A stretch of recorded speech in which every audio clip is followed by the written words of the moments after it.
哋心中都有呢個咁重要嘅人，就係我哋個爸爸媽媽。而家請我爸爸上台。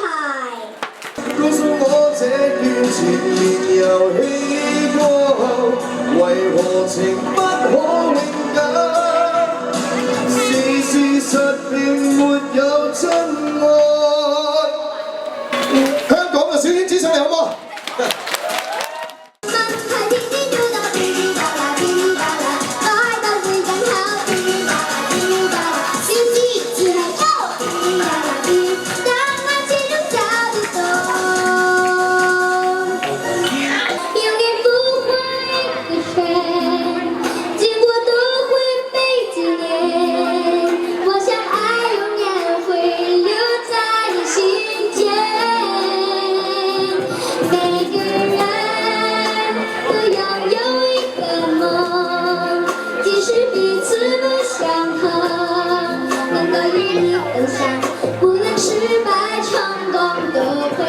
？Hello， 媽咪 TV 嘅觀眾，你哋好。Hello， 媽咪 TV 嘅觀眾，你哋好，我係譚志君 Celine。係我係佢爹哋嘅 Doctor Steve。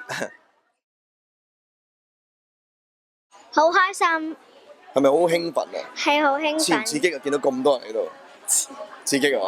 係第一次嘅歌迷會係嘛？呢個係。咁啊，陸續會有好多歌迷會出現係咪？嗯。我多謝大家支持，多謝。多謝大家支持。嗯。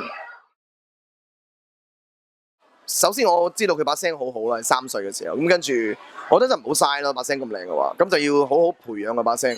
咁當然培養把聲嘅時候一定揾個好老師啊。咁啊佢好幸運，咁啊我係佢老師係佢爹哋，咁所以佢就用咗600小時去準備好自己。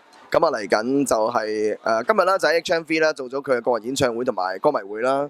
咁啊嚟緊喺12月啦，應該會出佢嘅聖誕節大碟㗎啦，係 Hi-Fi 碟嚟嘅，係咪啊 Celine？係。OK。期唔期望嘅大碟啊？期望。OK。你想唔想？想。想啊 OK。其實我哋每日都準備好自己，即係不斷去每朝跑步。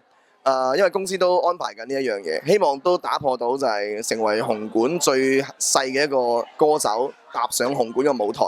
咁我都好欣賞佢做到，用努力去做到呢一樣嘢咯。咁當然讀書都係首要啦。咁但係公司都好安排得好好，俾佢讀書、返學行先。你中唔中意讀書㗎？讀書好中意。好中意。咁啊，但係又唔會放棄唱歌係咪？唔會。咁所以你覺得你自己會唔會成功啊？行歌手之路？嗯。係嘛？會。Okay. 都係睇運氣啦嚇。多謝你今日陪我一齊做嘉賓，一齊唱歌。OK，多謝你邀請我做嘉賓喎。